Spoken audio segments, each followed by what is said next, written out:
আচ্ছা, একজন ভাই বলছেন যে আলোচনাতে যথার্থ বলা হয়েছে মুসলিমদের দাওয়াতে সম্পৃক্ত থাকা উচিত, নিয়মিত কাজ করা উচিত, কিন্তু অনলাইনে কিছু লোক কাজ করলেও বড় একটা অংশ অফলাইনে সশরীরে দাওয়ার সাথে সম্পৃক্ত নয়। হ্যাঁ, এটার জন্য আমরা মানে এটা চেষ্টা করতেছি যেন আমাদের অনলাইনের দিকে ভাইদের মনোযোগ কম যেন হয়, অফলাইনের দিকে বেশি হয়। আপনারা আমার লাস্ট একটা বই বেরিয়েছে মিশন ইসলাম, এই বইটা যদি কেউ পড়ে থাকেন এখানে আছে, তো এখানে আমি একটু দেখানোর চেষ্টা করেছি যে অফলাইনে আমরা কতভাবে দাওয়াতের কাজ করতে পারি।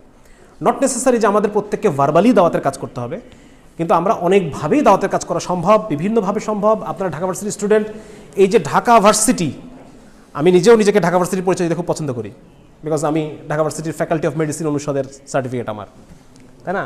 তো এটা আমি নিজের মানে খুব হোমলি ফিল করি এই ক্যাম্পাসে আসলে। তো এই ঢাকা ভার্সিটির ট্যাগটাকে আপনারা কীভাবে ইউজ করতে পারেন? যেমন ধরেন, নিজের কাছে নিজেকে খুব বেশি কিছু মনে হয় না, এটা আমার মনে হয় না আর কি, যে ডাক্তারি মাতারি পড়ি কি পড়ি না পড়ি, কিন্তু দেখা যায় যে বাড়িতে গেলে আর খুব দাম টাম দেয় মানুষ, ঠিক না?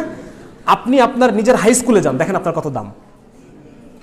আপনি রেফারেন্স, সেখানে আপনার রেফারেন্স দিয়ে স্যাররা কথা বলে যে অমুক ভাইয়া দেখো কোথায়, ওইখানে গিয়ে আপনি ওই ক্লাস 7, 8, 9 বাচ্চাদের উদ্দেশ্যে আপনি যেটাই বলবেন সেটাই তারা গ্রহণ করবে।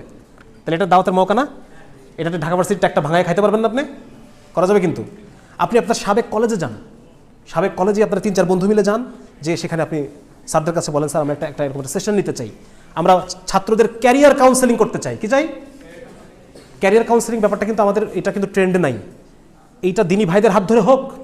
আপনারা ঢাকা ভার্সিটির 5 জন যান আপনাদের সাবেক কলেজে, গিয়ে সেখানে ক্যারিয়ার কাউন্সেলিংয়ের নামে একটা ব্যানার বানান, ক্যারিয়ার কাউন্সেলিং করেন। আর আমাদের ক্যারিয়ার কাউন্সেলিং কি? যদি ভালো ক্যারিয়ার করতে চাও কি করতে হবে? রাত্রে বহু রাত পর্যন্ত সিনেমা দেখতে হবে নাকি? কি বলবো আমরা? আগে ঘুমাও, তাহাজ্জুদ পড়ো, আল্লাহর সাথে সম্পর্ক করো, ফজরের নামাজ পড়ো, ফজরের পরে একটু 2 ঘন্টা পড়াশোনা করো নাকি? হ্যাঁ, নিয়ন্ত্রিত জীবনযাপন করো, আড্ডাবাজি কম করো। হ্যাঁ, তারপর প্রেমের সম্পর্ক থাকলে পরে যদি তোমার দ্বারা কোনো ক্যারিয়ার হবে না, যদি তোমার কোনো আরাম সম্পর্ক থাকে, তাই না? এগুলোই তো আমাদের দাওয়াত হবে নাকি?